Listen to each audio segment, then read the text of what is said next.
सभी को नमस्कार। आज ये कुछ कुंडलियों का विश्लेषण मैंने किया है। चलिए शुरू करते हैं उन कुंडलियों का विश्लेषण। देखिए, इसमें आपकी भी कुंडली हो सकती है। कृपया वीडियो में अपनी कुंडली को देख के अपना विश्लेषण आप स्वयं चेक कर सकते हैं। तो शुरू करते हैं। चलिए ये एक कुंडली है, कुंडलियों का विश्लेषण। ये एक लेडी है।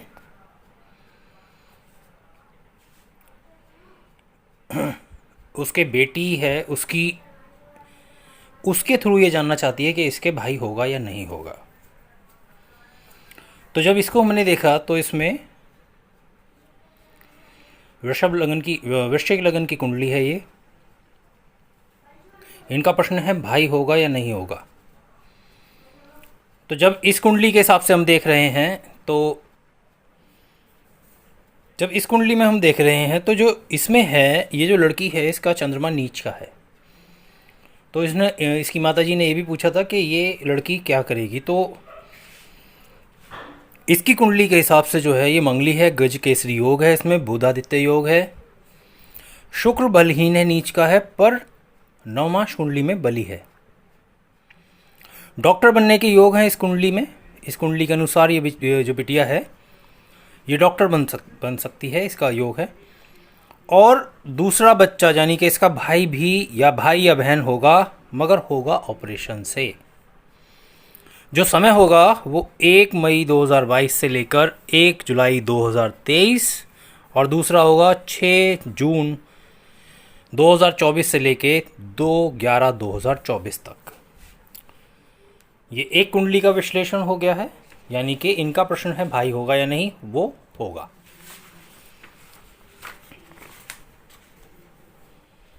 अब आगे चलते हैं। एक ये जो है एस मिश्रा है। इनका प्रश्न है कि मेरा संतान होगा या नहीं होगा। शादी हुई थी इनकी 2017 में और अभी चल रहा है गुरु में चंद्रमा। ये इनकी कुंडली का चिट्ठा है पूरा। मकर लगन की कुंडली है, ठीक है। अब इस कुंडली का जब हमने विश्लेषण किया तो इसमें है कालसर्प दोष है पहला, दूसरा गजकेसरी योग, बुधादित्य योग, चौथा मंगल वाणी भाव में है। तो मंगल वाणी भाव में है तो आवाज़ में गुस्सा या तेज़ी रहेगी, मतलब भारीपन रहेगा, मतलब तेज बोल रही हूँ मैं जैसे। नवमाश कुंडली में चंद्रमा नीच का है तो पत्नी पक्ष पर गुस्सा रहेंगे, ये जो एस मिश्रा जी हैं। गुरु नीच का है पर मंगल की वजह से नीच भंग राजयोग बन रहा है। उस वजह से आप अपने घर के बड़े लोगों के लिए ज़्यादा मन में रहेगा अच्छा करने के लिए, मतलब अपने घर के लिए ही अच्छा करने की सोचेंगे। शुक्र कुंडली में उच्च का तो है, इसीलिए वो संतान का योग दिखा रहा है। आपकी कुंडली में दशा चल रही है अभी जो शुक्र की, गुरु की। अगली दशा आएगी 10 जनवरी 2025 को, अर्थात आपका और आपकी पत्नी का संतान योग का समय जो है वो एक दूसरे से मेल खा रहा है। आपको एक नीलम धारण करना है 7.25 रत्ती का चांदी में, और उसके ऊपर की घेरी जो है उसे सोने की बनवा लीजिएगा। जब अंगूठी जो होगी वो चांदी की, ऊपर की जो घेरी बनेगी इस तरह से ये सोने की बन जाएगी। साथ में आप इसका जब भी करें, ईश्वर आपका भला करे। आपका और आपकी वाइफ के 25.5 गुण मिले हैं।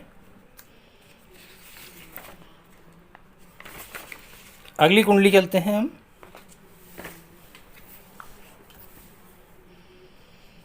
एक ये कुंडली है, ये बाहर विदेश में कुक हैं। ये जानना चाहते हैं कि मैं विदेश कब जाऊंगा, अभी काम नहीं है।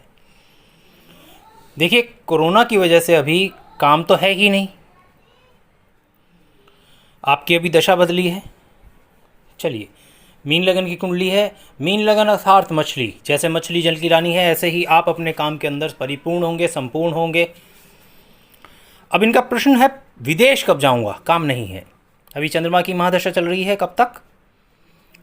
21 जनवरी 2022 तक। आपकी दशा बता रही है, बदल रही है, जो बदली है अभी 20 फरवरी 2019 से तो आपके जीवन में बदलाव आया है।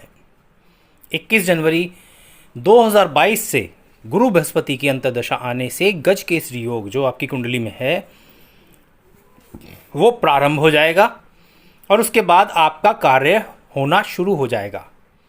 आप मीन लगन के हैं, अर्थात आप अपने व्यवसाय में कुशल हैं।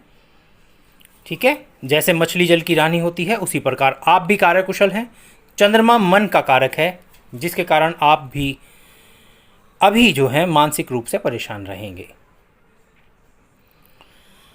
इसका उपाय क्या है? आपको अपने सुख को बढ़ाने के लिए एक गोमेद की अंगूठी जो कि चांदी में बनी हो धारण करें और मध्यमा उंगली में धारण करें, आपका कल्याण होगा।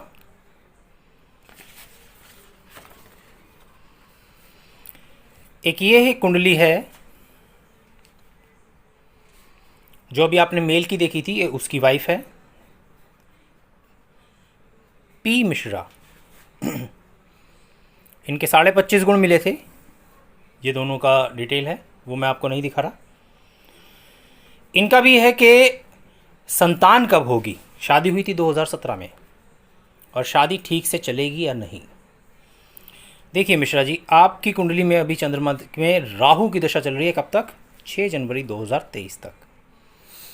आपकी कुंडली वृषभ लगन की होकर आपको सुंदरता प्रदान कर रही है। साथ ही गज केसरी योग भी आपकी कुंडली में बन रहा है, परंतु आपकी कुंडली में एक योग है बुध और शुक्र का, जो कि नपुंसकता अर्थात शारीरिक कमजोरी को दर्शा रही है। पंचम भाव का मालिक जो है बुध है। संतान तो होगी, ठीक है, उसके लिए आपको एक पन्ना धारण करना है और एक नीलम धारण करना है, क्योंकि वही सप्तमांश कुंडली में बली है जो कि मेन कुंडली में नीच का या बलहीन हो रहा है या पीड़ित हो रहा है। और सप्तांश कुंडली के अंदर D7 में वो उच्च का हो रहा है। एक योग है आपकी कुंडली में 7/5/2024 से लेके 8/5/2027 तक आपके संतान होने के लिए। आप अपनी कमज़ोरी का इलाज करवाएं, इलाज ज़रूरी है आपकी कमज़ोरी का, आपको सफलता मिलेगी, अवश्य मिलेगी। ईश्वर आपका भला करे। अगली कुंडली में चलते हैं हम। ये कुछ कुंडलियों का विश्लेषण हो रहा है। थोड़ा समय का अभाव है मेरे पास, तो माफ़ी चाहूँगा, थोड़ा लेट हो रहे हैं। एक ये विशु पवार जी हैं, इन्होंने पूछा था गवर्नमेंट जॉब लगेगी या नहीं। इनकी कुंडली जो है कन्या लगन की कुंडली, इसके अंदर क्या चीज़ आ रही है? शनि दिशावली मंगली हो आप, गुरु की दृष्टि आपके कर्म के भाव को पूर्ण रूप से देख रही है। चंद्रमा का दशम भाव में होना बार बार काम को बदलने को दर्शा रहा है। आप कंप्यूटर से संबंधित कोई काम, मोबाइल के से संबंधित कोई कार्य करें। अगर आप प्रशासनिक अर्थात गवर्नमेंट जॉब के लिए सोच रहे हैं तो आपको LLB कर लें और जज या सरकारी वकील की नौकरी की तैयारी कर सकते हैं। आप अपने भाग्य के सहारे नहीं रहें, काम करें, लाभ होगा आपको।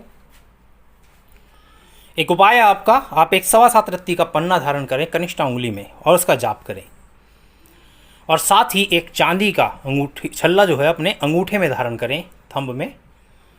आपका कल्याण होगा। एक ये कुंडली है अलग, एक ये भी लड़के हैं। इनका क्वेश्चन है भाग्योदय कब होगा।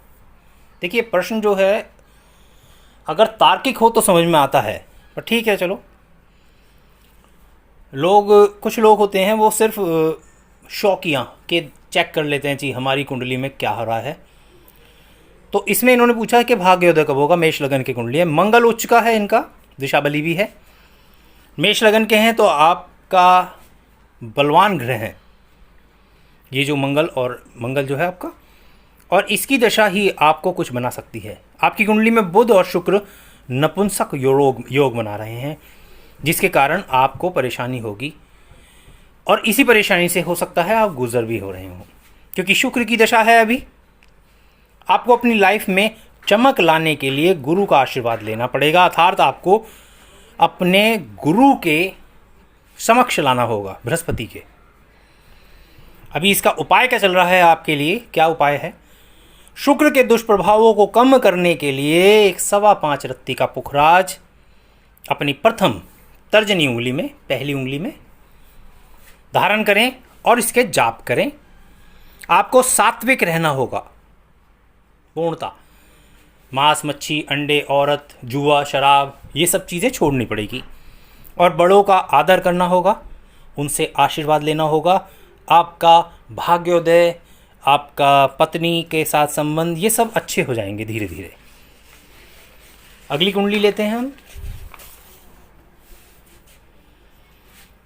एक ये कुंडली है, राठौर साहब की है। ये बिजनेस में सफलता मिलेगी, नहीं मिलती, इनको क्वेश्चन है इनका। कन्या लगन के हैं, द्विस्वभाव राशि के लगन जो है, इनका लगन है वो द्विस्वभाव राशि है। तो द्विस्वभाव वाले काम करूं या ना करूं, इस पेशोपश में रहते हैं। चलिए, इनकी अभी चल रही है महादशा शुक्र में मंगल 19 फरवरी 2022 तक। मंगल की दशा होने के कारण आपको भाग दौड़ करनी पड़ेगी, क्योंकि मंगल जो है वो दौड़ाता है, अर्थात काम ज़्यादा पर कमाई कम। द्विस्वभाव लगन होने के कारण आप बहुत जल्दी ही हिम्मत हार जाते हैं, आप आराम पसंद हैं, तो अब आपको मेहनत करनी पड़ रही है। 19 फरवरी 2022 के बाद आपकी गाड़ी पटरी पर आनी शुरू हो जाएगी। थोड़ा सा समय इंतज़ार कीजिए। आपको उपाय क्या है? गणेश अथर्वशीर्ष एक पुस्तक लेके आए, 5 रुपये की या 10 रुपये की मिल जाएगी, और उसमें गणेश जी की स्तुति को रोज़ाना पढ़ें। साथ ही गाय को हरा चारा या हरी कोई भी खाने की वस्तु जैसे खीरा, घिया, पालक आप अपने हाथों से रोज़ खिलाएं। ईश्वर आपके बिजनेस में भी सफलता दिलाएगा और आपको आगे भी बढ़ाएगा। अगली कुंडली का हम विश्लेषण करते हैं। ये कुंडली है, एक हमारे मित्र हैं, आप सभी मित्र हैं, इसी तरह से ये भी मित्र हैं। इन्होंने ये यूपीएससी, गौरव नाम है इनका, ये यूपीएससी की तैयारी कर रहे हैं और इनका क्वेश्चन है यूपीएससी क्लियर होगा या नहीं। गौरव जी, थोड़ी मेहनत ज़्यादा करनी पड़ेगी आपको, सफलता अवश्य मिलेगी। दशा जो चल रही है आपकी गुरु में चंद्रमा 17/12/2022 तक। आपकी कुंडली में गज केसरी योग है। गज केसरी योग यानी कि हाथी की सवारी, हाथी को पालना। और आज के दौर में हाथी तो होता नहीं है, तो गाड़ी वगैरह आपकी कुंडली के अनुसार गाड़ी आपके पास समय अनुसार आ जाएगी। इस समय जो है गुरु की महादशा में चंद्रमा की अंतर्दशा है और वो है 17 दिसंबर 2022 तक। तो इसमें आप अपने मन को कंट्रोल करके अपनी मनवांछित वस्तु या नौकरी को पा सकते हैं। आपको सफलता मिल सकती है अगर आप अपने पथ से नहीं डिगे। एक उपाय करना पड़ेगा आपको। प्रत्येक शनिवार को आप पीपल के पेड़ के नीचे सरसों के तेल का दीपक जलाएं और साथ ही ओम शनिश्चराय नमः का जाप करें। रोजाना 2 माला अगर आप करें तो अवश्य ही आपके लिए अच्छा होगा। अभी के समय में आपको अपने आपके कर्मों का फल मिलेगा, जो आप अपने कर्म कर रहे हैं उसके अनुसार फल मिलेगा। तो ये कुछ कुंडलियाँ आज मैंने आपकी विश्लेषण करी है। तो ये कुछ कुंडलियाँ विश्लेषण हुई है। थोड़ी सी कुंडलियाँ और हैं अभी, जैसे ही समय मिलेगा मैं वीडियो आएगी। चैनल पर नए हो तो सब्सक्राइब कर दीजिएगा, लाइक कीजिएगा। जय सिया राम।